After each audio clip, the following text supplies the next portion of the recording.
Hello guys and welcome to the ProDota Cup by Smashcast TV. We are here in the second match of the day, a best of two between an American and a Brazilian team for the ProDota Cup American region. And of course, this cup could not be possible without our sponsor, XBet, who offers live betting on all ProDota Cup matches, offering the best odds and the highest payouts. Win with XBet, use bonus code BOUNTYX to deposit and get €100 free. That said, guys, that mentioned, we have a match between Mind's Eye and Stars Esports, the first match of the best of two. Both teams not doing too well in their respective groups, in their group, but they will be trying to make this up with this best of two, see who can get on top of each other. For the casters today, it'll be myself, DSwordfish, and joining me as always, it's gonna be Vätte. Hello everyone, and finally I see this Venomancer in the pick by Stars Esports. Haven't seen this hero for quite a while, plus Vätte seems like they're having strong lanes now, but from the side of a Mind's Eye, Earthshaker plus Vätte. For now, which initiation do you like more? Well, Vätte is probably more reliable hero for me. He grants more lane control. He is a very annoying hero. Yeah, so you need to either counter pick Vätte with some hero like a Juggernaut or a Lifestealer or Slug even, yeah, or you're committing 1-2 supports to constantly keep an eye on this Vätte so he won't get out of the control. So I prefer Vätte other than Shaker. I mean, you can also run him as a... We've seen this before. If you stop the idea of running a safe lane, or sorry, aggressive tri lane with Mind's Eye, especially now with a Weaver. Actually, that's the exact same lineup, and it was the exact same team. Yeah, they ran the aggressive tri lane with a Weaver, and did not work out for them. Earthshaker versus Batrider destroyed him against Thunder Awakened yesterday.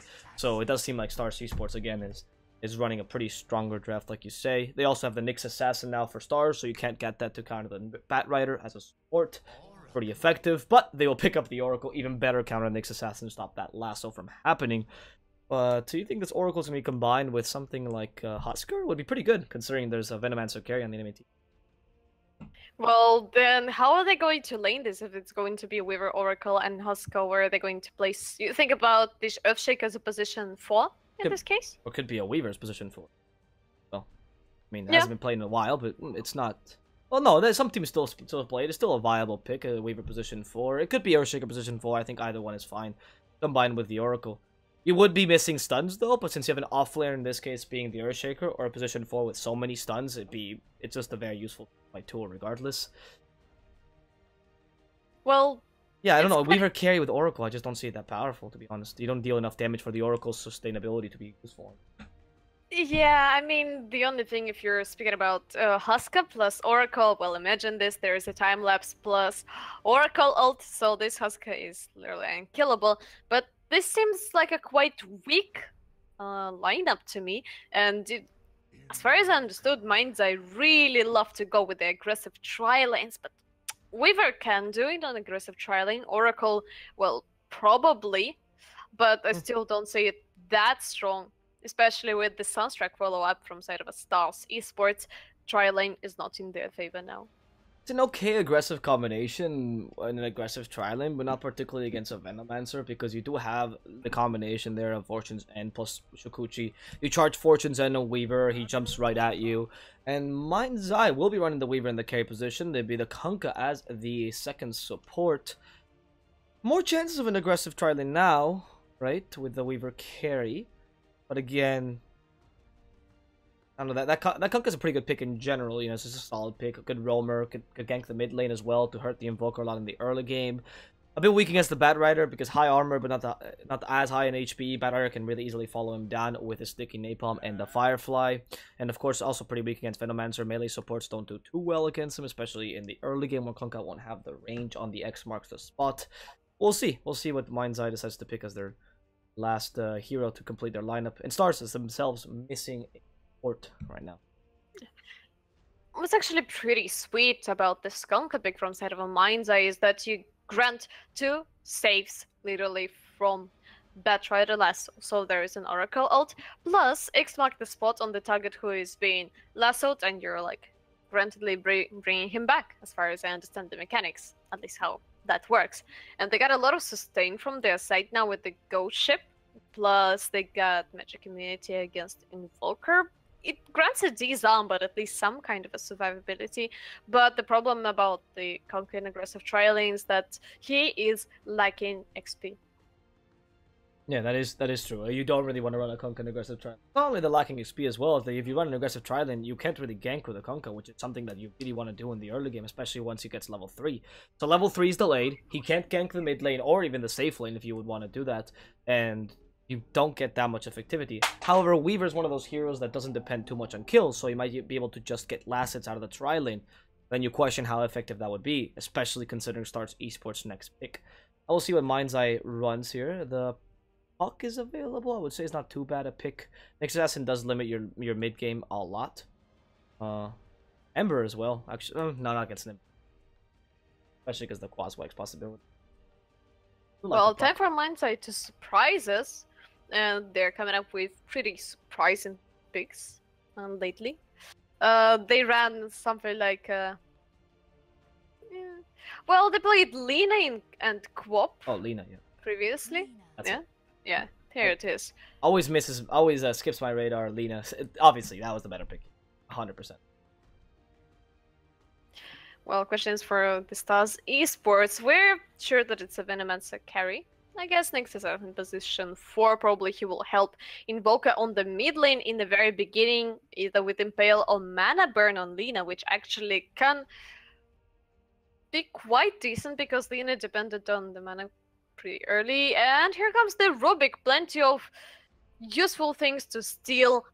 Fisher with no animation. Actually, it's very insane. That's the sweetest part about Rubik. This no animation part about him. And no cast point, yeah. Spells, yeah, no cast point.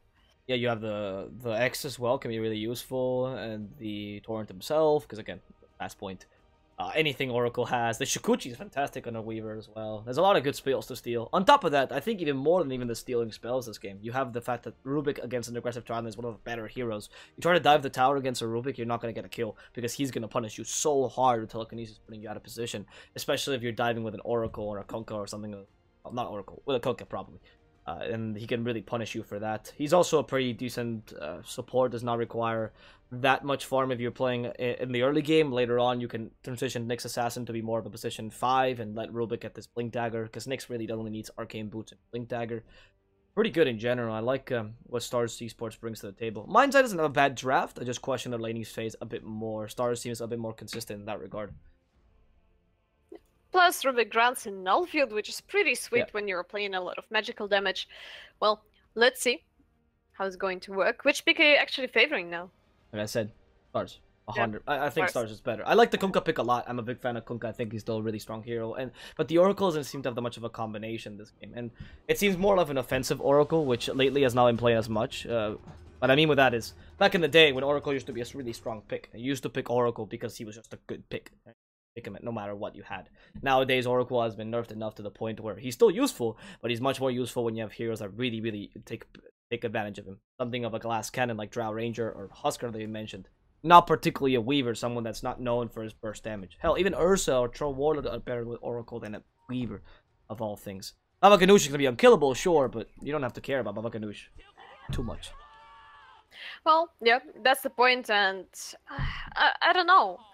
There is always a reason behind why this or another hero in particular is not being picked on the pro scene anymore, and Oracle is not popular at all. Maybe I lost the track on the pro scene, but... Oh, you're right.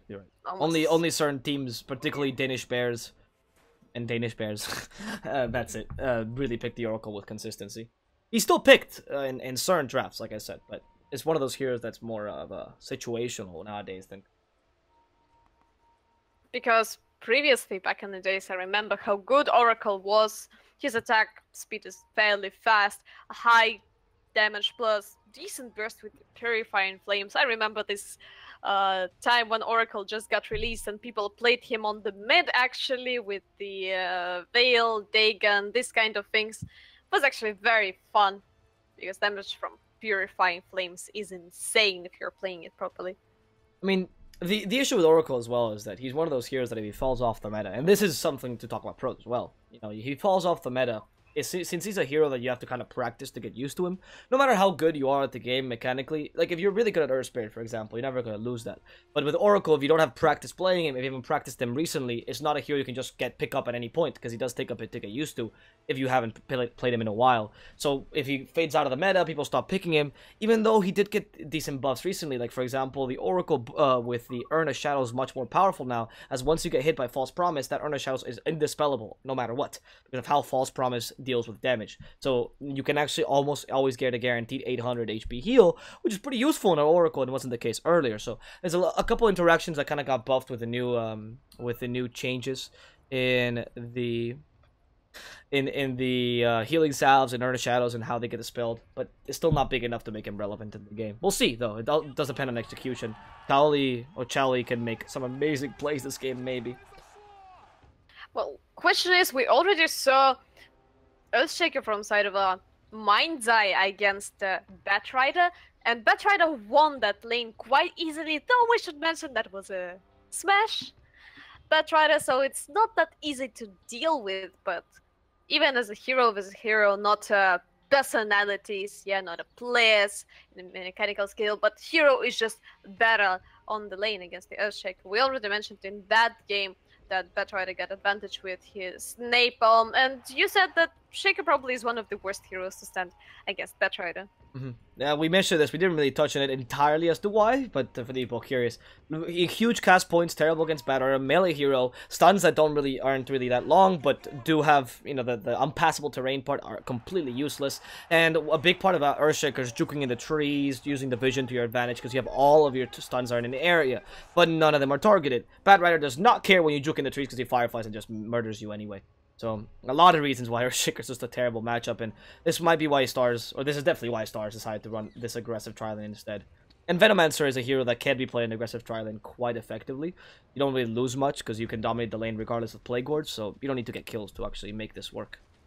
Yeah, plus they will have a Sunstrike setup, which is already casted, so there is a possible kill here, but it feels like they will leave Baba Ganoush alone. Both supports actually moved away. They will come back, hopefully, right? Well, I don't think so. I think they're very confident in Baba Ganoush. Venomous Gale, that's ready. Baba Ganoush is like, nope, I am not fighting this. They had sentries, yeah. If you really want to get a kill on the Weaver as first blood, you can use Dust. And it's a bit more effective than... Yeah, but they get a decent setup. They get Telekinesis plus Gale plus Sunstrike plus Impale, and that's hard to survive this one, and I'm not sure if Baba Ganoush will be able to do anything. He got plenty of regen, double stack of Tangles plus Self plus 2 branches, and what's interesting, they're giving up on the idea of saving Baba Ganoush and rotating to the bottom lane as Oracle to help Oscar to deal with Batrider. Conker is camping mid lane. Well, Oracle rotation against the Batrider is a decent idea because you're possibly purging off Napalm. Oh? Yeah. On the bottom lane, he will be able to run away most likely. He's fairly fast. Or actually not. 1 second away from the Fortune set. It's being casted and it's a first blood on Batrider. It feels like, and Oscar is clubbing for Bat to death. Oracle was one of the most common counter picks to the Batrider, as for the lasso and so as for the napalm stacks. And if they will play it smart, they will Oscar will try to run at the Batrider. He is casting Purchase and Oracle, and it's a mini root on Batrider plus purging of napalm from Oscar. Can be played pretty well. Yeah, it's okay, so it can work out. I think there, though, Yav's definitely messed up a bit. He didn't juke properly as he meant to, and of course, he didn't keep the sticky napalm stacks up on the Earthshaker, making it so Earthshaker could dive in without much issue, and of course, that the Fortune's End could be used to stop the Oracle, as opposed to dispel it. And let's not forget that Fortune's End technically not a root, only a stop. It puts you at 0 movement speed as opposed to a root, so you can still Firefly, and, oh, I mean, you can still... Actually, it's not really relevant this game, I suppose. If they had a blink or something of the sort, it would be relevant. Regardless, the point is, here, Batrider should still win the lane once he gets a point or 2 in Firefly. He can even max Firefly if he thinks that the Oracle is going to be in lane all the time, and he should be able to still kill the Earthshaker just with Firefly, as opposed to the sticky napalm build. Meanwhile, on the top lane, Onion is trading hits with the Lilkin. Here comes the telekinesis. Impale was already committed, and there is no Sunstrike follow-up because Invoker is already experiencing major issues against Lina on the mid lane. As I really like that little, such a cool animation. But that Kunkka is really hard to kill in the early game. Very, very high armor, or quite high armor, almost an ogre magi essentially with a torrent on top of that. So it can be very dangerous, especially when he gets an illusion or something of the sort. For now, he's trying to harass the Invoker out of the lane, but he's not being too successful considering Lina's just doing most of the work. Let's see if they can get a kill though with the torrent available. Gonna block him with the illusions or okay, no. I thought it would be a really clever illusion block torrent, but nothing happened. They just fed the illusions to the Invoker, harassed them a bit, and that's it. Well, the top lane, Babaganush is doing not that bad as we probably expected him to be. Well, his Weaver lane is being pushed, and with this Shikuchi and no dust from side of stars, even with the dust, I don't think there is a possibility to kill him. But on the bottom lane, oh, that's a lot of damage from the Purifying Flames. Level 2 and Batrider possess this lane. Yeah. Well, no wonder. I mean, Much you can do. It is once you get the power of an Oracle together with you on the Earthshaker. It's just like you said, it's an easy lane. But oh, careful mid lane. Actually, Fuzzy Sloth fighting against the Invoker. The Alacrity deals so much damage. Has the Sunstrike if you want to use it. Technically, I think. But unless he uses it in the bottom. Take a look at this. Near the Sentry Ward, there was a Sentry Ward literally laying next to Tier 1 as a backup plan. Lina, careful, Cold Snap, they're stunning him quite a lot. Invoker has to keep hitting her, but Fuzzy Sloth should be able to survive this as the Oracle comes in. Purifying Flames available, so he can just finish off 4-8-8-4-4, but he'll survive, instead get healed by the Purifying Flames, and it's like nothing happened in this. Question is, why the Sentry Ward is laying there? Probably they didn't want to reveal it, or... I don't know. I don't know, I actually don't know. The Sentry Ward is weird. I'm assuming maybe they left... Actually don't know why they left.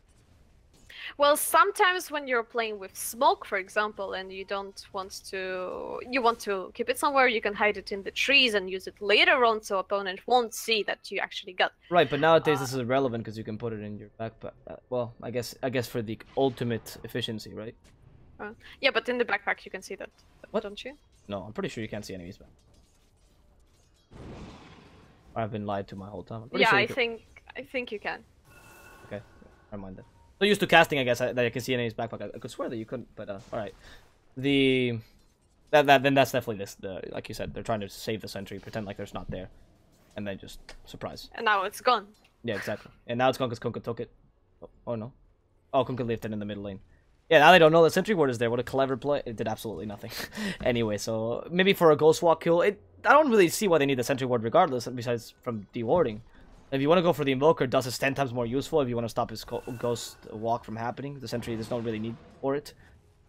And Dust gives you 2 charges on top of that. It's actually more gold efficient as well, by 10 gold. Meanwhile, on the bottom lane, well, at least he got a Firefly, and he actually got Firefly level 3, but it's not really helping him. He's salving up. And Oscar, keep on chasing, he got his totem. Oh. Here comes the Fortune's End, and that's the end of Batrider. Also double TP from side of a Stars, but I'm not sure if they will be able to kill Oscar. Impale being missed, and Earthshaker actually simply runs away. There is still 3 points in Exort, so Earthshaker is completely fine here, even if Invoker would try to get a Sunstrike kill. Lina is level 6, Invoker level 7. Things are going a little bit better for Invoker now. I guess Alacrity did quite a lot for him. And how do things are going on the top lane? In the top lane, you see the Venomancer just being left alone. He did go for the Plague Wards build, so the usual build for Venomancer, if you do play him carry, almost exclusively is the 2-2-2 build, but when you know you can be left alone, go for a couple more points in Plague Wards. However, easy gank with the Torrent, X marks the spot, and 1-2-3, 1-2-3, 1-2-3, 1-2-3 will have a hard time surviving this. The Purifying Flames is healing him up. It might save him from the damage on the Swarm. In fact, he just might survive here. The Plague Ward to close in Babaganush, go in the trees, jukes in, Babaganush lucky enough to hit him in the end, and that was one of those weird vision bugs in Dota where he wasn't actually seeing Venomancer entirely, but he actually charged the attack before he went out of vision. However, they're going to try to kill Babaganush regardless, but the Nyx Assassin puts himself in a bad position and they don't want to follow this up. Weaver does survive. It was really unfortunate that Nut didn't have enough mana after the fight. Meanwhile, on the mid lane, Invoker actually survives on 100 HP. Lina gives it a shot with the Dragon Slave. Nah, didn't manage to get a kill yet. Laguna Blade was committed. And there's a lot of random rotations, but Mind's Eye are much luckier in that regard. He already got 4 kills, 3 out of them on Batrider. I mean, well, 1 more kill for Lina on the mid lane, on for Lil. And with that, that's another kill onto the enemy supports. The Sunstrike is not going to impact Onion either, and we see Mind's Eye actually winning the lanes here. The clever idea of running the Oracle against the Batrider to go with the Earthshaker ensured this lane went well for them, and they also gave him a lot of space to be able to gank this mid lane, as Vaganush could just withstand most of the power in this bottom. That's mainly in kills they're winning. In terms of last hits, you see the Venomancer winning by a lot, as he can also farm the jungle. And that will start benefiting him as the game progresses, because the difference is not that high. Oscar, meanwhile, bottom lane, there's a lasso available, and I think this could get punished. Oracle came in, no Fortune's End charged up. Yachts will not be able to kill him. It's actually pretty interesting that Oracle completely skips Fate's Edict and goes into points in Fortune's End. But I guess lower cooldown on the spell is much more important. Oh, Lina, Fuzzy Slove going on Lil, there is a Laguna Blade, and that's a dead Rubik. 6 kills in favor of Mind's Eye. Yeah, the top lane, they're trying to go on Vaganush, but won't be. Nah. Yeah, I think in this game, when you're trying to secure your lane first, what is the Fate's Edict really gonna do? Save someone from Firefly, sure, but Fortune's End, the Dispelling, like you said, lower cooldown, very important. It makes sense, this game. You're still gonna max Purifying Flames, that's always the build. This way you can do more Purifying Flames and Fortune's End combos as well. Here comes Onion. Ooh, Torn will hit the Invoker. They know exactly where he is. There's the dust, so they have him set and game. Poor Invoker's gonna be rooted to the floor and destroyed. Well, he got only 2 points in Quas and Vex, so he's fairly slow, and it feels like simply running away by feet, not casting anything, would have been more beneficial for him. Meanwhile, Earthshaker is losing his life to Batrider, plus Nyx assessing on the bottom lane. Well, finally, revenge. Revenge for this poor Batrider who was suffering quite a bit. Yeah, I mean, they took the kill on the Earthshaker, but it's not really the important kill, really. If you look at the net worth, we've seen that they're matched up pretty well. The experience difference is going to matter more as the game progresses. Looking at the levels, we see that actually not even that much of experience difference. Even though the kills are going completely in favor of Mind's Eye, those kills are not that beneficial because of the rotations they're sacrificing, usually 2 to 3 per person. So it means that the experience is much more divided, and you still see Stars manage to win the lanes in terms of last hits. So even though the Invoker's a bit behind the Lina, and even though the Batrider's a bit behind the Earthshaker, we see the Venomancer still pulling up ahead and getting an early Veil of Discord. Actually, Venomancer is doing surprisingly well, even though he was dove onto his tier 1. He almost managed to dust down tower on the top lane. Tier 1 is falling to solo Venomancer by minute 10. I mean, that's usually you would see tier 1 falling before minute 10 if you have a solo lane, right? You have safe lane. And a tri-lane is pretty impressive. You do put a lot of pressure by taking away one of the safer towers. The Shrine for Radiant is not even close to this tower. It's the same as tier 2, so you essentially take away the really important TP spot. In addition to a very good place to start ganking by using this route instead of, just going directly to the jungle from behind. So it's a pretty decent tier 1 tower to take off. Yep, in the bottom lane, Lasso finds the Earthshaker, Sunstrike to finish him off, and they will get the kill as Yaps actually heals up with the magic stick. Now we see why the Earthshaker's not too strong against him. That fissure did absolutely nothing, and the next objective is Fuzzy Slop, but the Torrent stops the aggression, and Stars will be forced to retreat. What is a very good Torrent on 3, and finally a couple of kills for Stars, and both of them were actually on the poor Earthshaker. And Babaganush finally gets his free space on the top lane. Question is what he's going to get. Power Threads plus Ring of Aquila, but what's the build on Weaver? Is it some kind of an old school Desolator or Dragon Lance? Maybe the Diffusal Blade, which we saw previously. This game. I mean, Lincoln is not a bad build either. Since you're fighting against Batrider Rubik. Honestly, the even more old school, the Desolator, go for the Lincolns. You do lack the damage. I guess since you have the Oracle ready to help you out, maybe it's too defensive. Maybe a Dragonlance Lincolns into Diffusal Blade as opposed to Desolator traditionally, because you do have a lot of you don't have that much physical damage, so Desolator only really boosts your own damage. We'll see what the Weaver decides for. Orange DC'd, but he didn't DC. All right. Okay. That happened. Anyway. Well, froze for a sec. Hopefully, yeah, that's not a DC. Yay! At least something is going a little bit better. Yeah, But the boss is still in there. Look at this, actually, how creeps are high in the sky. And look at all those golems raising up their hands in the air. Like, wow! I love it. Like, it's like a good concert. This should be all this fun for Oscar, though. It's good that the Earthshaker gets an early Blink Dagger. I mean, these gonna come much... Oh, no. Actually, at the same time as the Bad Rider's Blink Dagger. Wow.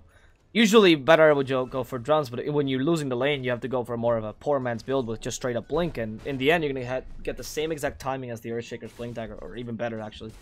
Meaning, pretty bad stuff for Mind's Eyes. They can't really take advantage of this laning stage whatsoever. Yep, even though the beginning was so well, there is still pretty strong heroes from side of Stars. Feisty Sloth, meanwhile, being Lasso. Yeah. Well, that's why the Oracle. Story.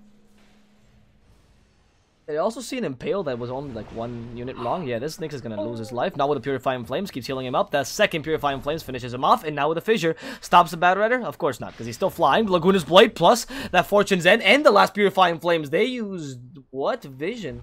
How do they use? Oh, the ward, of course. Oh, that Vision really served them well to kill the Bad Rider. Really clever ward there. Yeah, that was a pretty impressive, though, amount of damage from side of only Lina plus Oracle. And there is like no less. Meanwhile, on the bottom lane, Venomancer probably loses his life. Ghost Ship takes mark the spot. Well, at least he dealt a lot of damage, but look at this. He's living for so much time. And here comes the Ned. Sunstrike on Papa Ganoush. Well, not enough of a damage. Echo Slam committed, but Oscar is actually dying here. Venomancer still alive, surviving. I believe for a little bit that maybe they'll be able to do something, but he actually managed to take wow, both Earthshaker and Kunkka with him. That was impressive. Yeah, I mean, that was really good. Good job, Venomancer. I mean, talk about making the best out of a bad situation, right? That was it. Yep. Good job on killing those kills. Still died himself, though, unfortunately. And now the Rubicon also dying. Another Impale missed by Ned. And yeah, Mind's Eye still getting those extra kills. It's very important the Weaver didn't die there as well. Elganush survived a really long time. It's really hard to kill a Weaver, mind you, with a solo Venomancer, so that would be crazy. But, you know, it's still good that the Elganush managed to get that kill, survive, and also get a kill and an extra support, because why not? No, meanwhile, there's a stream in rotation. Didn't take the tower, but at least he doesn't die, so he just valued his life more than getting this tower, which I think is appropriate. And of course, if they had got him with Fortune's Edge just a second earlier, they would have been able to kill him really easily. Actually, what's pretty interesting, take a look at how many sentry wards are there from the side of our Mind's Eye.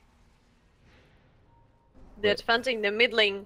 Where is that? Who has sentry ward? On the mid lane. On the mid lane. They're playing against the Nyx Assassin from both sides, actually, instead of placing it somewhere in the middle to get the maximum coverage of the path. They actually were searching for wards also, I guess. Harder to de-ward you, I suppose, as well. Because you need a sentry specifically right in the middle to get both, right? Pretty far off from each other. Oh, yeah. No. They could be better perfect circles. Not efficient enough. No. If sentry was just a little bit on the side. That doesn't really matter. You can tell how much they're afraid of the Nyx Assassin, really. Yeah, they don't want them to gank the Lina. They know the Lina is going to be their main power source in the mid-game. Yeah, so they need to secure the farm, and Feisty Sloth, actually, we were discussing this also in the previous game, and that guy went for the Force Staff on Lina as the first item, and now we're seeing Yule Scepter, not a Bloodstone Rush. Yeah, that Yule Scepter, well, it's a very uncommon build nowadays, though. Some pros still used to style it back when Lina had the respawn talent, and Yule Scepter was like an option. And you would go for the cast range over the 80 Light Strike array damage, and instead of farming faster, you would just have this amazing ganking potential. It kind of got phased out by the Shadow Blade, the Illidan build of the Shadow Blade, but it's still useful, especially if you're thinking of stopping a Bad Rider, right? Then that extra survivability against a Venomancer can also be very useful. Considering your late game is a bit better or equal at the very least to the next or the opposing team, I think it's a good idea. Well, I would still favor Invoker, and here comes the Echo Slam by the Oscar. They're committing so much to kill Venomancer, but he's still alive, managing to use the Poison Nova. Ned chasing down poor Oracle. Here comes the Laguna Blade, and poor Ned is dead. Time to retreat for Team Stars, yet here comes the X-Magnet spot, and Rubik is going to be as good as dead. Meanwhile, -3, Baba Ganoush gets a double kill, and that's a great sequence of events. Meanwhile, Venomancer being trapped in a questionable position, yet he is simply running away. Was nice guess by Onion, but it feels like Venom will survive this 8 seconds cooldown. Then they actually let him live. They're not searching for him anymore.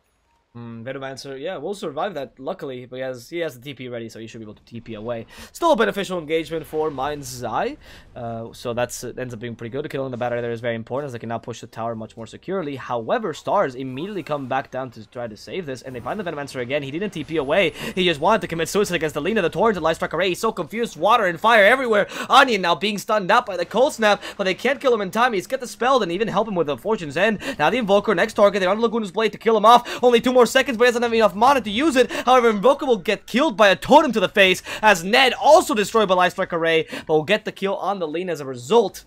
Now, they're trying to get the final kill onto Yavzu, or perhaps it is the Rubik. No, Oscar realizes it's a bad idea. Lasso before he can change his mind, and Airshaker has to play with Batter at least for a couple more seconds. Ghost Ship won't come in time to help him in terms of damage, and the Stolen X from the Rubik, very effective to bring him back in time. Well, I would actually put it in favor for Stars a little bit, to be honest, because they're managing to take a lot of objectives when the fight was happening on the top lane. Invoker managed to get a tier 1 on the mid lane, and now Mind's Eye doesn't have that much of a safe space from their side. They need to use a lot of defensive wards. Probably also they're playing against Nyx Assassin plus Batrider plus Sunstrike, so it's pretty easy to find whomever is farming solo in the jungle and burst him down with the Sunstrike Lasso, probably with the Nyx. A lot of scouting potential also with this Vendetta, and Oracle is that kind of a hero which you may say that he doesn't need that much, but the way he scales with getting in actual items like a Glimmerscape, Aether Lens, Force Staff, even an Academic Scepter is simply insane. But this Nyx Invoker actually gives both support. That is true. Both support have to use a lot of sentries as well to stop the Nyx Assassin, so that's a big...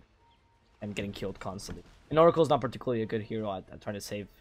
Well, he has to save his teammates already himself, right? So you're really sacrificing a lot if you try to use any of your spells on yourself. I don't see another engagement. Seeing the Sword... Oh no, of course they don't see the Nyx Assassin. They stun the Batrider though. In comes the Nyx. It's like, surprise, Lina, you're gonna go down. But the Batrider dies anyway. Sunstrike to finish off the Lina. And now the next objective is Ned. They have enough damage to finish him off with the Desolator. Ned will not be able to TP in time. And Mind's Eye will get those 2 kills in favor of their own Lina. That's actually a pretty even trade. Stars getting the kill on Lina is pretty important anyway. Yep. Plus, they got a Desolator and the tower on the bottom lane. Question is, will they push more? But I'm not sure. Pushing into Venomancer also is hard. Yeah.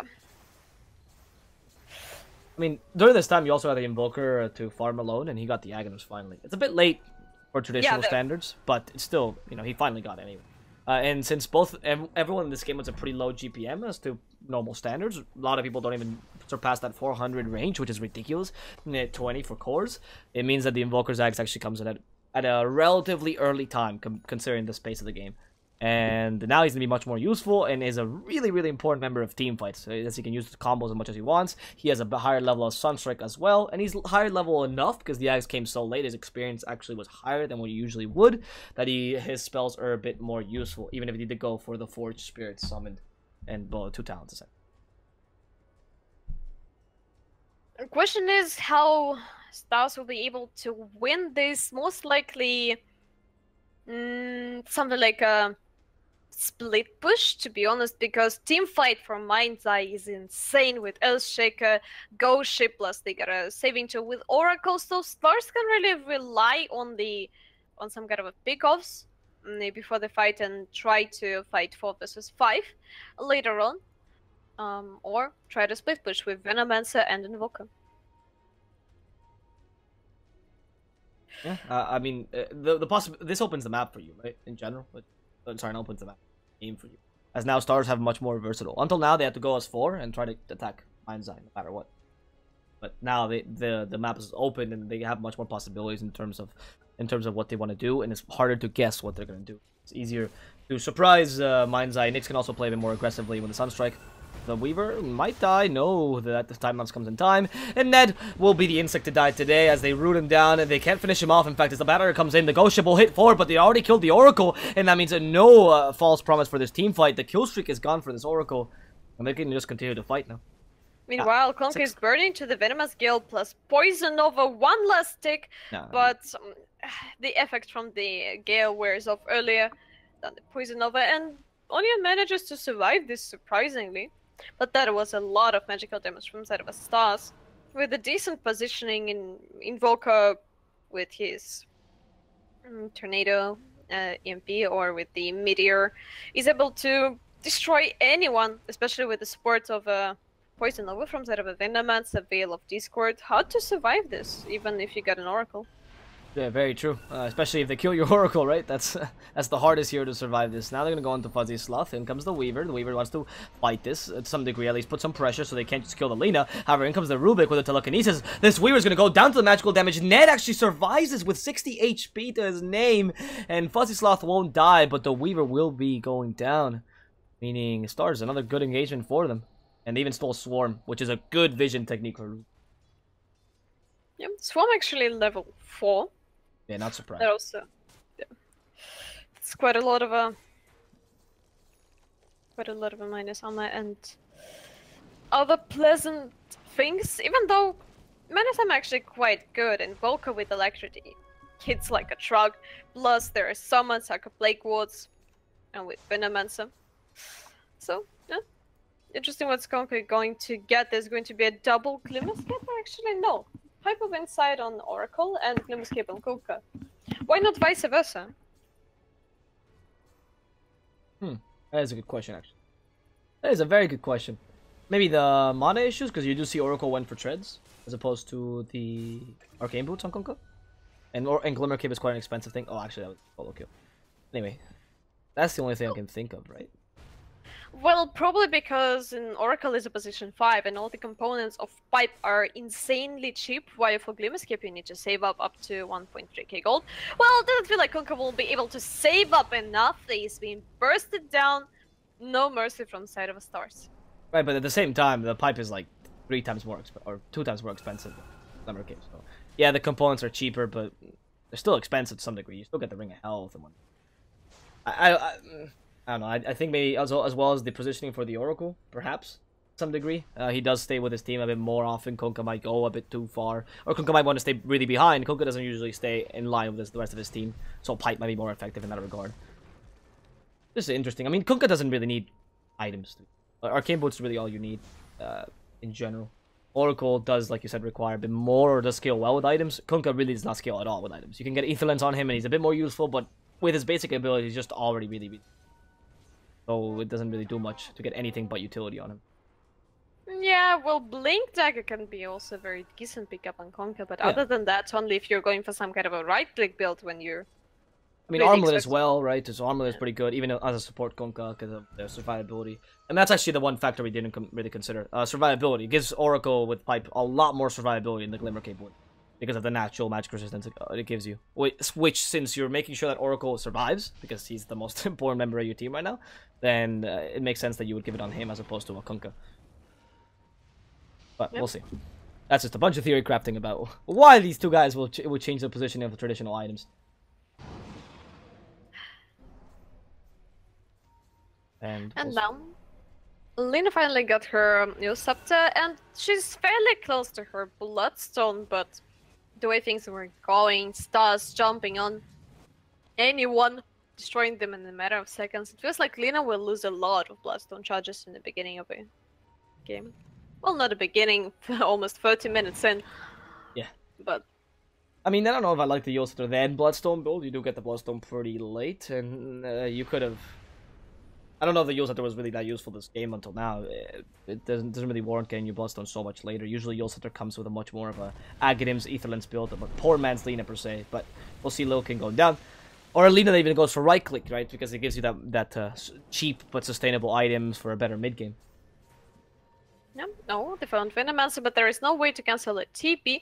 And actually tier 2 fell on the mid lane, and split push works out quite fine for Team Stars, if you pay attention to the both actually tier 2 towers. They're almost to half of their HP. And we see Oscar actually being destroyed just by the combo of Deafening Blast plus the Meteor. Invoker has a TP away. Oscar doesn't know he's TPing because that came out of surprise.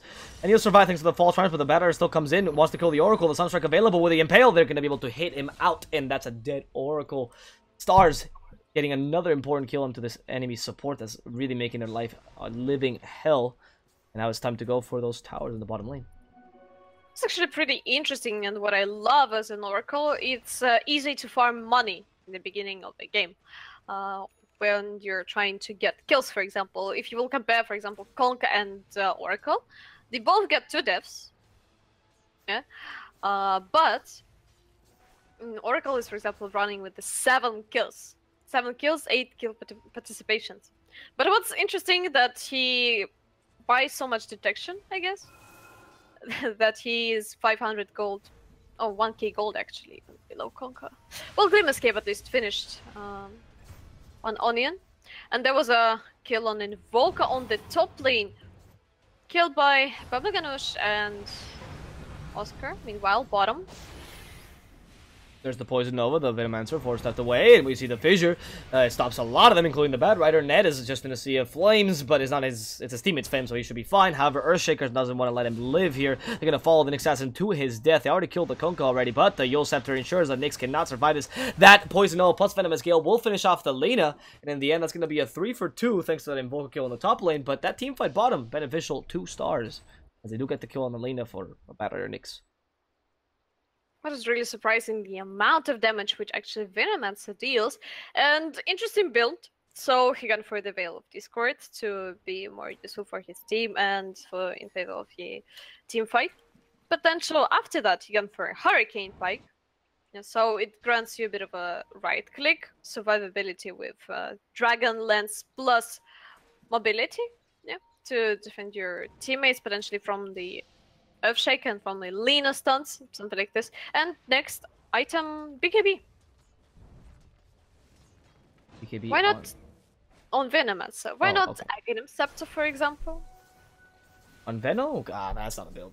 that's not a build.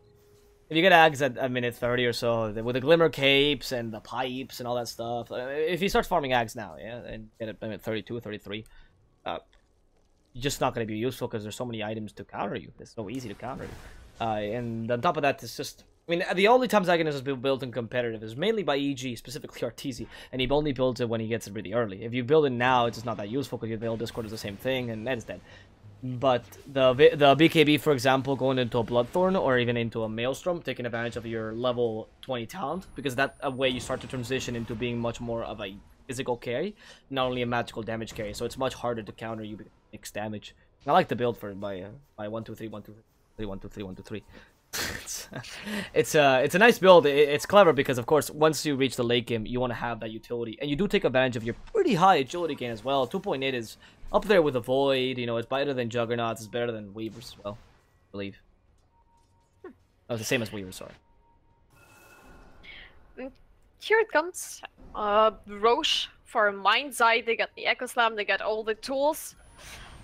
But now Stars are aware that Roche is being taken down, and Volker probably will be able to change something. Was that a Heaven's Halberd? No. And there's a no Heaven's Halberd. Okay, that was just a Fate's Edict effect on the Roshan. Did you not see that he had like this little weird thing in the hand, but it was red? Yeah. As, I don't know what that was. Anyway, that's how that was a Heaven's Halberd for a second on the Earth, which is not a bad idea against the Venom. I don't think it's that. Oh. Nah, there's no way the Kunkka can kill this Invoker, but with the help of the Lena, maybe. The Yosef already used. Meanwhile, in the team fight here, Weaver's been caught with the lasso. The Weaver's already dead. Invoker fighting a different team fight in the bottom lane. He's going to go down, but he created space for his team so they can kill Mr. Chaoli as well. The Swarm barely grazed him, but wasn't enough to actually hit him. And Oracle is going to die anyway. I'll try to TP away. They have a way to stun him out. Yes, they do. So he can't even TP, and they have enough damage that that false promise will end in a pop. Well, now it's time to get the Roche for Stars. Wait for Invoker and try to go high ground. Before that, they may go for a tier 2 on the top lane. And that's the last outer tower for Mind's Eye. Works well. I mean, That works well for Stars because now they can start split pushing a bit more. They're gonna lose the potential, of course, of be able to use the jungle so much more efficiently because you're gonna be much more scared of the Nyx, which is something you mentioned earlier with the tier 1s left, but the tier 2s make it even scarier. This last tier 2 is not really that important because the Shrine does the same function in terms of TPing spot, but it does offer a bit of vision and of course that true sight, which is kind of important. Regardless, I do see Stars just kind of keep on snowballing. The Invoker creating space for the team has been really useful this whole game. He is on top of a net worth, and even though he got Boots of Cheryl plus Midas, and Invoker is having a pretty high farming speed, look at the Venomancer. He's only 300 gold below. And that's a Venomancer, not Invoker with the Midas. That's surprising. That is surprising. The Venomancer is not something you would think as the fastest farmer in the world. He's a decent farming speed, right? But it's mainly because he's been participating in so many team fights. To be fair, though, if we look at a certain net worth of the GPM, you can see that the GPM for this game is like I said earlier, it's not that high for most heroes. So it is one of those like high team fight game, just constantly, constant skirmishes, making sure that everyone stays a low net worth, and that's beneficial in general to Star's team as they rely much more on experience than on items. What's actually pretty sweet for Stars that it feels like they can take down Roche without even going inside the Roche pit with only Plague Wards, but they're pretty scared of that. But this sweet double damage rune shouldn't be left behind. Yeah, it's gonna be better. Oh, denies it. It was left behind, but in wrong land. Now it's not existent anymore. And meanwhile, Stars, while they put pressure on this Roshan, are actually gonna go bottom lane. Really clever as they find they will find the Weaver. Invoker might just not actually find the Weaver. The ward saw them, so they're not going to be able to get that kill. And they also force the rest of Mind's Eye to retreat from Roshan, which is okay. The Weaver, meanwhile, does not see the Nyx. Is bug versus bug. But in this case, one insect is much faster than the other. And Ned will be forced to blink away as the rest of Mind's Eye prepares themselves for a team fight. They go down bottom. Lokin 6 has been hit by the swarm, and they have vision of him. There's no way this Rubik can make it out of here alive. And the Torrent will send him back home, but in a coffin. What's actually the thing, what Rubik was doing there, they realized that, okay, there is no possible kill on Baba Ganoush, and probably it's time to retreat, because you got a vision over the Mind's Eye near Roche Pit, and you realize that mostly they will try to rotate and punish Invoker for this kind of aggressive plays, but...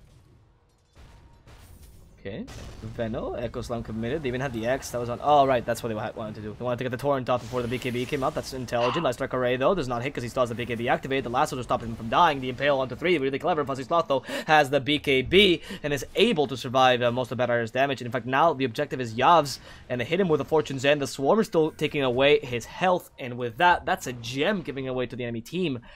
I don't know if that was more... I think that was more valuable than a Venomancer kill, because the gem is really important. No, it's true that gem is important. There is already a Shadow Blade on the... well, on top of that, it's more the wards. Shikuchi plus wards. Yeah, but look at this. Invoker actually managed to push a bit, and now I think without the BKB on leader, there's no way they can fight into this. There is no Echo Slam. There is no Oracle ult. We need to be really careful. A Tornado is also quite annoying, as is really good disengagement skill. So is the EMP. If you're fighting in Roshan, EMP usually in the later stage of the game not that big a deal. But if you're fighting in Roshan and the EMP comes in your face, you really can't run away from it, right? So you have to be very careful in this area. And it doesn't really benefit Stars to take the Roshan, though. They're not fast at taking the Roshan. They don't really need the Aegis too much. The Invoker's really the only hero that can take it quickly. So they're just gonna leave it be and just fight off whenever Mind's Eye tries to take it. What's interesting, Invoker goes for a very safe build. He got a Lincoln Sphere plus BKB after that. Well, there is against like Bone Blade, obviously, against Onlina, and there is plenty of a lockdown plus takes mark the spot and other unpleasant things from side of a Mind's Eye. I guess BKB plus Lincoln Sphere is the thing which you probably wanted to go for, because sometimes Invoker players are going for like something like Blink, Hex, items like this to get rid of the targets fast and easy. But Invoker knows that he will be a sweet target for Mind's Eye, so he needs to survive as much as possible. Well, We'll see now in the top lane if they can actually kill off the Invoker. They do see him. Oh, the Alacrity. The wrong time to make the Alacrity, buddy. Oh, the Yo Scepter though might save him. This Bat Rider coming in as the ambulance for this Invoker. The hero that this world deserves but doesn't really need, as the Bat Rider is decimated eventually. Poor man could not do anything once he was caught out by the Light Strike Array. 4-8-4. Why do they have so many numbers in this team? The Invoker is going to be... just brought down slightly, and he wants to counterattack this, trying to avenge his Bat Rider teammate, but I don't know if they have enough damage. The Poison Nova actually hits the Lina with the Cold Snap. It's really annoying, plus the Venomous Gale, of course, and then comes the Rubik. Stole the Shukuchi, but they see him. Rubik, why? Just walking in the middle of the enemy team. The Xbox a spot to ensure they can get this kill, and the Lina surviving, eventually popped by the damage from the Invoker and the Venomancer, and they want to go for more. The Tornado will catch both of them. This Invoker, the sniper of the game, does not even know the Weaver was there. He just went for the Oracle, and will end up killing the Oracle with a Cold Snap. Enough, as he uses a BKB to walk away. Oscar still wants to get this kill. The Swarmer is very annoying. The Weaver's still alive, but without any mana. Can't really fight this too much. There's the the Enchant Totem, as the Invoker Ghost walks himself away, and should be safe for now, as Baba Ganoush with a Shukuchi wants to still hunt this Invoker. The Ghost Ship comes in and does find the Venomancer, and both him and his partner from the mid lane will die to Mind's Eye's damage. -5, actually, from side of Stars, and Mind's Eye lost only Lina plus Oracle in the end, as far as I understood. That was a pretty impressive fight from the side of a Mind's Eye, and felt like Stars just died one by one. They tried to help each other and ended up losing their lives. I mean, these kind of engagements that Stars keeps taking are not really beneficial to them, because they make him very chaotic and they don't get the proper lasso. It's mainly because of Bat Rider having to sacrifice himself constantly against the Invoker. Earlier he was creating space, now he's just dying. And there's not much, meaning the Invoker, not the Bat Rider, of course. And now there's not much use to it. And now Ned is, again, stuck in a bad position with his teammates. They're going to go for the Bat Rider, and they kill both of them. That means no team fight for this team of Stars. They went in without any support from the Invoker or Venomancer, because they're both dead.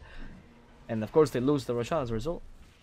Yeah, and the red thing you were talking about is just the disarm from the Oracle. No buyback on Invoker, okay, yeah, was right. important, and Aegis on whom? Question is, Vladislav most likely will take Aegis. He's thinking about something. What should I do before I taunt with Sage? No, the Lina gained the. I mean, would you give it to the Weaver? Not really. He has much more survivability, right? Lina is a bit more important. Yeah, I think it's the right choice. He's even building Shadow Blade so he can go for more ganks. Because he started to realize that Stars have been trying to open the map a bit too much, and they can punish them with these constant engagements. I mean, Better has died 3 times just alone at this point. One of them, or 2 of them, trying to save his cores, but it's mainly the Invoker. But the last one was just him going in haywire. Now we see... Oh, Bogan. Okay, they're doing the trick. See, this is the hardest part. When you start going to the late game and they have starting to siege the high ground, Boga gets the X marks the spot usage to actually heal your teammates when everyone's travel boots and whatnot. The Weaver becomes a stronger carry than, of course, the Venomancer. And the Lina and the Invoker are equal. Invoker slight advantage to him, of course. But with the Weaver, you kind of balance it out. And, of course, the Oracle is much more useful as a support than a Rubik or an Assassin in the late game. Yeah, but I get an opinion that Venomancer with his level 25 talents is absolutely insane. And his next objective is Skadi. Yeah? Really? Defending. Yeah. The 3 times Plague Ward HP damage? Well, imagine like defense of a high ground against the Venomancer. Right, yeah, I suppose, yeah. But in team fights, though, you still can't do anything. Well, try to crack the high ground. Okay, Yelena, wait.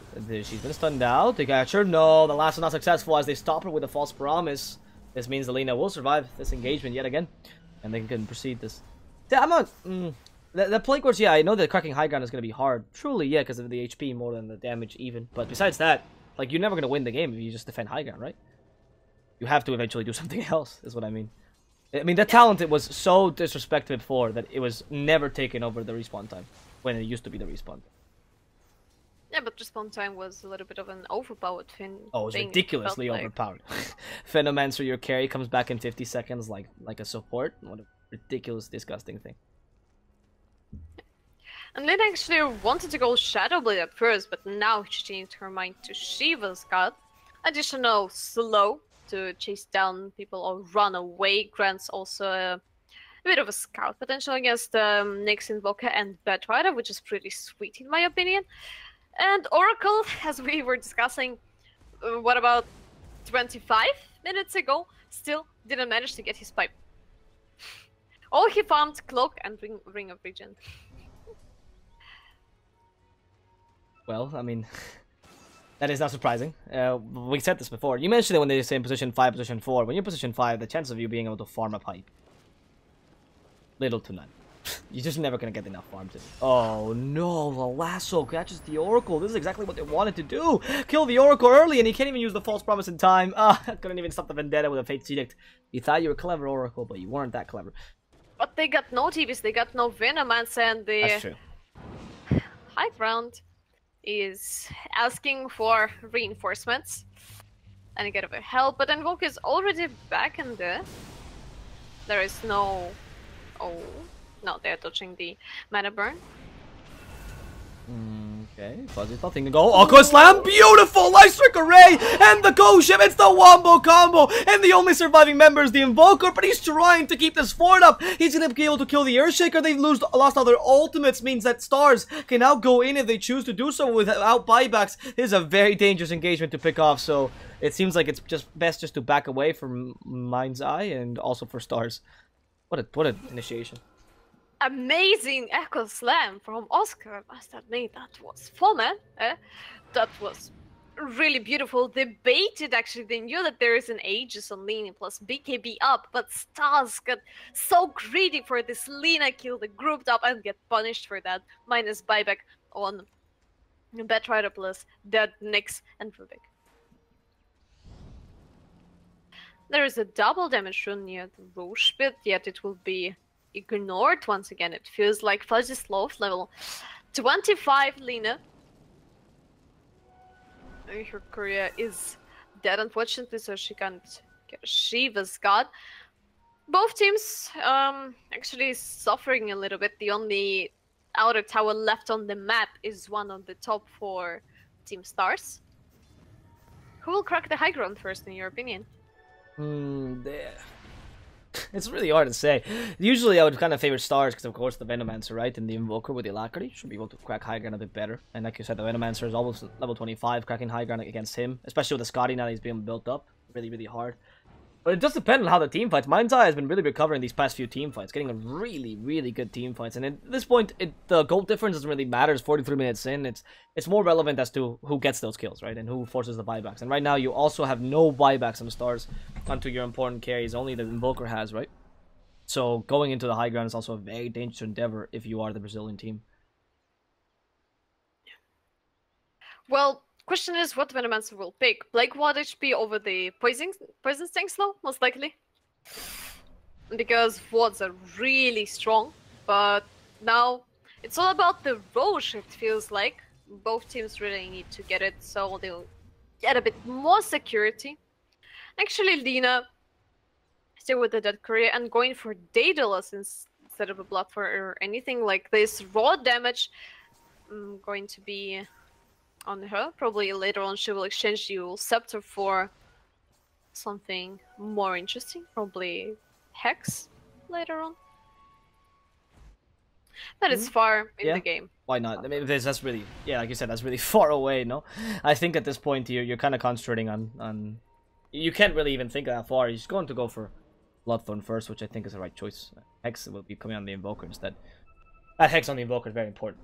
I have the Lincolns already, which already protects you from the Yule Scepter initiation for the Lina. Now you have the Hex to stop her herself. Invoker's going to be able to get solo kills against her, like he was just doing before. And we already talked about how well he scales into the late game, right? So, especially with the minus 18 seconds tornado cooldown. In fact, I would like it to see an Orc Terrain Core after the Hex, because it also increases your, well, it decreases your cooldown for the Scythe of Ice as well.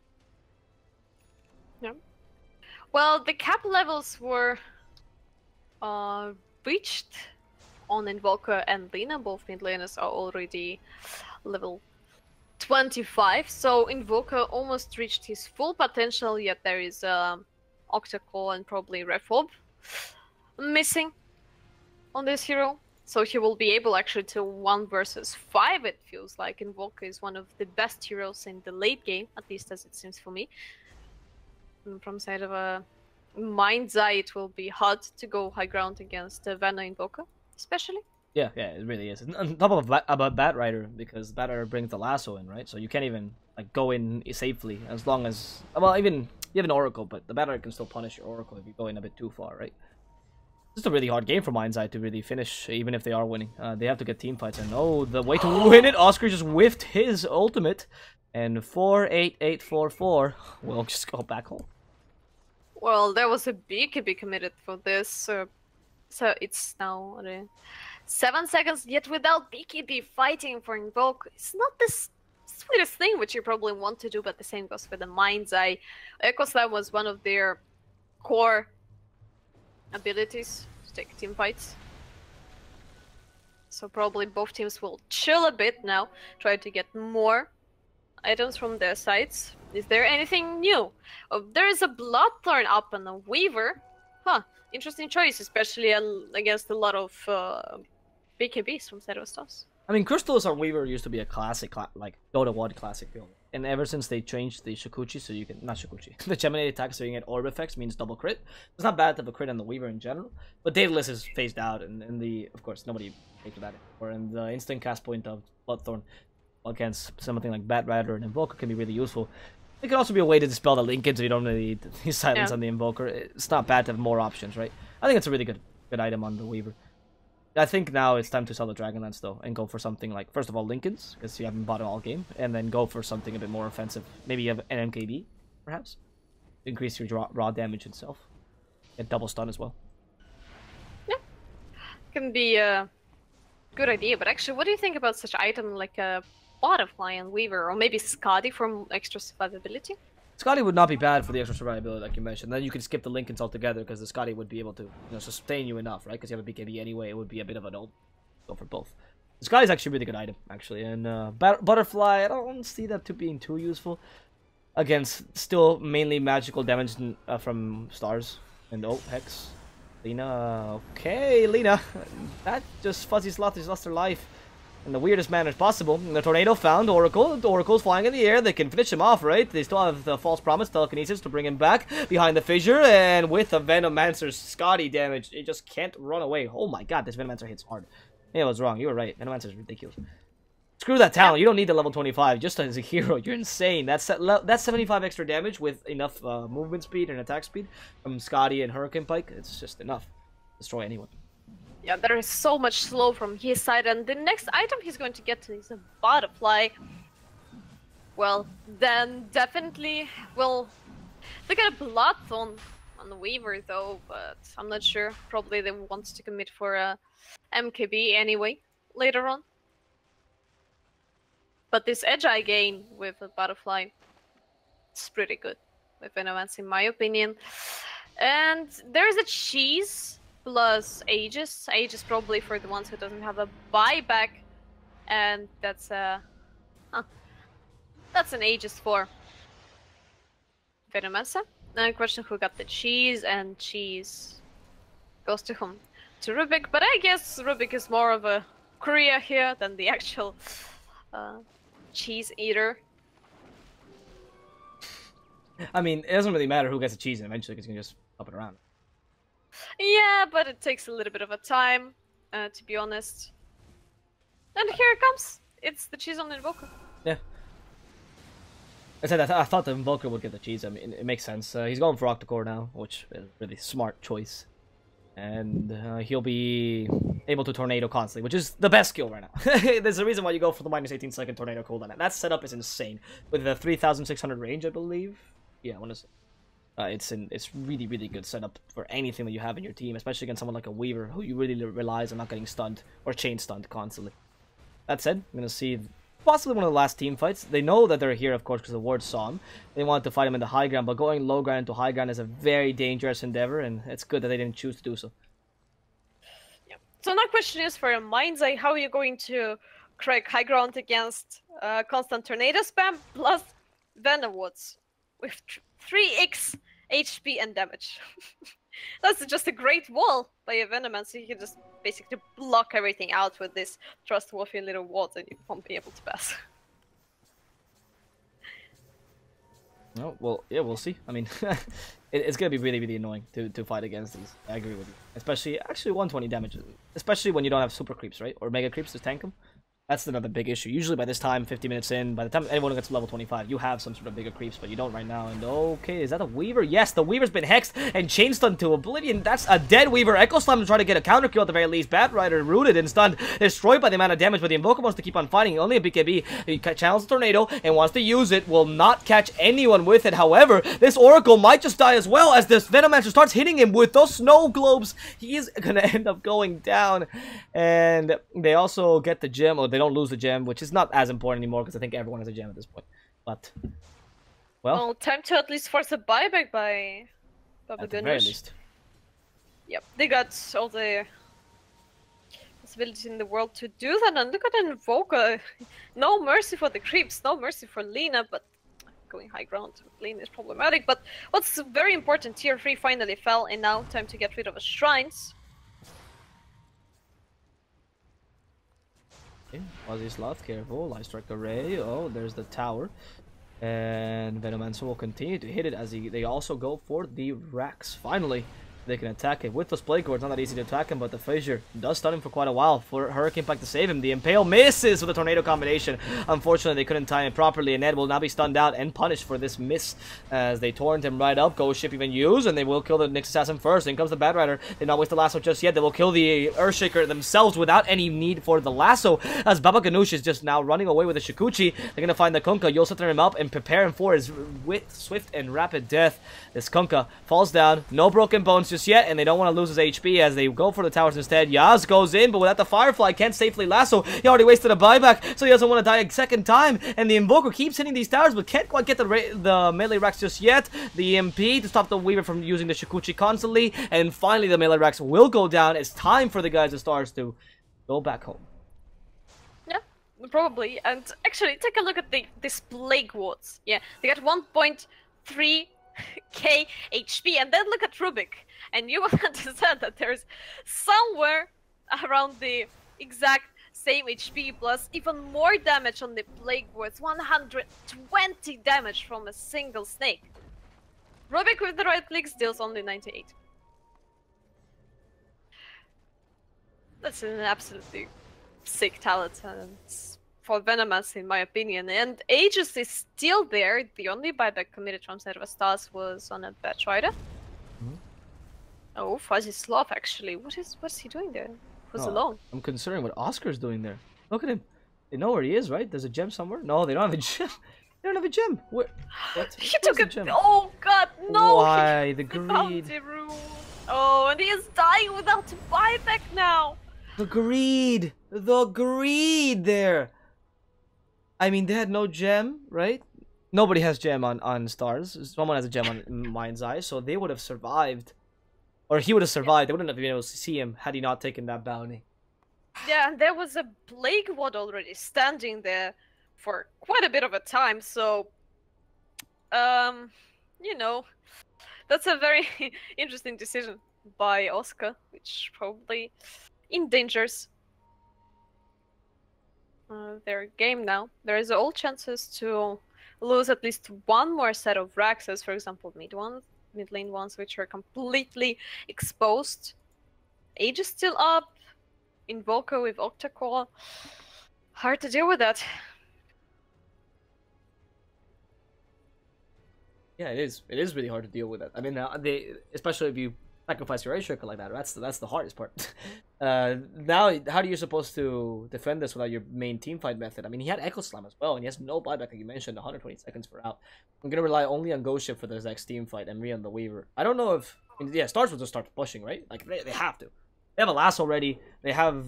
Right? No, they have lasso in 50 seconds, so that's the one thing they don't have, but... They still have the Invoker as a whole, and Poison Nova in 9 seconds. So they still should have enough damage to take these towers.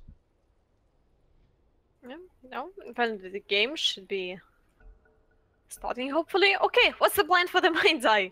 How will you defend high ground against the Team Stars? Oh, I actually don't even know. Because they don't have that good tools as, like, constant tornado spam. Yeah. And there's a double damage on the Invoker. That's a bit of an overkill. Alright, Gabs, careful. Oh, silenced. And Yule Scepter brings back up. He might survive. The Spatter actually taking a lot of damage, but the Laguna's Blade to finish him off. The Fuzzy Sloth, they have to finish him off at some point. This poor Lina taking way too much damage out of the Venomancer. And even with a false promise, he only gets 8 more seconds to live. As the Invoker proceeds to stop the Weaver, they disarm. They don't even concentrate on the Lina. They hex the Weaver, and that's a dead Weaver as well. As Fuzzy Sloth stuck in that ice wall will eventually be popped like a bomb. And the only thing left is Onion, but his Glimmer Cape has been dispelled thanks to the Tornado. He's also been stunned by the Cold Snap. The Ice Wall won't hit him in time. The Scythe of Ice in only 4 seconds. Don't chase after the Kunkka. Go for the towers, they say, as the Venomancer just runs at them with the Plague Horses in the ready. And Mind's Eye has a hard time pushing against this, or sorry, defending this, because they have nobody left alive to do so. Only the Lina who just popped back. What are you supposed to do? Well, I guess sadly watch how your towers are falling. Even though Onion tried to buy a lot of time. Actually, there is almost a kill on Robert. He's surviving. Yes, nah. Onion gets a revenge. They're buying as much time as they can, but without a buyback on Lina. And Sunstrike is almost finishing her off. He actually keeps on living. He keeps on fighting. He's able to burst down Ned. And will he be able to run away? The Poison Sting is taking, but the region from Bloodstone is quite high. Tornado to almost finish him off. He's tipping away. Will he be able to survive this? Lina is to survive 43 seconds for Weaver. Will they defend Mega Creeps? 13 seconds to Earthshaker. Yeah, that's really hard. I mean, their Earthshaker will come back down, but the Mega Creeps are already been taken down, and they're not gonna. They have no reason to stay here. Leave some Plague Wards, harass the Kunkka a bit, and let it go. That's it. All you need. Oh, Tornado even catches Onion, and Onion been dispelled. Really clever Oracle, but he might still die to magical damage. Fate's Edict saves him there. As the Sunstrike, it does not hit him. The Tornado, sorry, the Meteor keeps hitting, but the Fate's Edict will save him from all that magical damage. And in the end, Mind's Eye will end up surviving for a couple more seconds, I guess, but they're still fighting against Mega Creeps now. And the Battle might even find the Earthshake. Oh, that's a good play. Well, with Lina, they can. They don't have that good of a heroes to deal with Megas. If they get something like a Gyro or, I don't know, Barcode on Medusa. Yeah, I would have spoken like that. Maybe they get a chance, or Sven. But they get Weaver, who is kind of meh in terms of dealing with the Megas. Lina is semi-decent, but also not enough, especially when you're playing against Invoker plus Venomancer. Well, time for Stars to wait for the Roche. Kill Roche and end the game. Yeah. Seems like that's the only thing you really need right now. The Aegis, pretty safe. They haven't been able to kill you in general, so boom, done. Simple stuff. And we'll see if actually they might not even wait for Roshan. They just saw that it's not responding any time. It's 2 minutes till. The Mega Creeps are starting to push anyway, and you have terrible Mega Creep push with only Alina being able to do something against them. I guess the Kunkka with Tidebringer, but not with that build that he went for. Yeah, and they got only 2 buybacks in the game, and it's both on Venomancer with Boots of Travel and Invoker with Boots of Travel. So even though if this will be a full 5-man team wipe, no buybacks from side of Mind's Eye. Well, the Kunkka is X back. I think he wanted to do some sort of play, but he doesn't even have the. Well, he has a blink tag, but he doesn't have it off cooled to be able to attack. I mean, they're not pushing too much. They're just making sure the pressure stays so that the enemy team can't recover in terms of farm, which is a clever idea. And now actually waiting for Roshan. No need to risk it all if you can just take Roshan. Make sure you have an Aegis and cheese for next team fight. Yeah, probably they're expecting some kind of an insane scenario. Earthshaker level 25 minus 2 seconds enchant totem cooldown. Interesting choice actually over 600 health. I guess stunning out opponents is more important than the 600 health, which are melting down anyway without BKB. Well, okay, so Stars, they are choking Mind's Eye quite hard in terms of farm. They're stuck on their own base. Stars simply farming the whole jungle, ancient and lanes, everything they can. Oh, and here's the lasso. Goodbye, Lita Stun, and they're gonna have some roasted pork for dinner as they finish him off. Echo Slam, though, the Earthshaker wants to avenge him, but everyone's activating their BKBs. The Ice Wall ensures that he stays in the same place for too long, and the Chaos Meteor will end up finishing him off unless the False Promise saves him. The Deafening Blast, though, prevents any Enchant Totem hits as he's been disarmed for far too long. The Onyxa already died, but the Earthshaker might just be popped in a couple more seconds. That False Promise is about to end, and that's a dead Earthshaker as the Torrent only catches the Invoker. He still has the Cold Spark to survive, but will use the Cold Snap instead as he wants to finish off this Kunkka. That Fortune's End will not help him whatsoever and just ensures that he dies quicker, and the GG well played will come out from the guys at Mind's Eye, declaring Stars the winners of the first match of this best of 2. Well, probably we expected something like this, especially in the late game when you're playing against Invoker. Mind's Eye didn't manage to crack the high ground, but it's insanely hard against the heroes from side of the Stars. So probably they will get a chance in the second map. Yeah, let's see if they can come back in that second map for Mind's Eye. Because they will be fighting a Stars Esports that have been looking pretty good, not only in the drafting phase, but also in the execution. Really good Invoker plays in general, and punishing a lot of the mistakes that Mind's Eye made. We'll see that in the next match of the best of 2. My name's been DSwordfish. Follow us on here with Vätte. Follow us on Twitter at DSwordfish and at VatteDota. Of course, here's the ProDota Cup American region sponsored by XBet, and we'll come back very shortly with the next match of the day between Stars and Mind's Eye. See you guys then.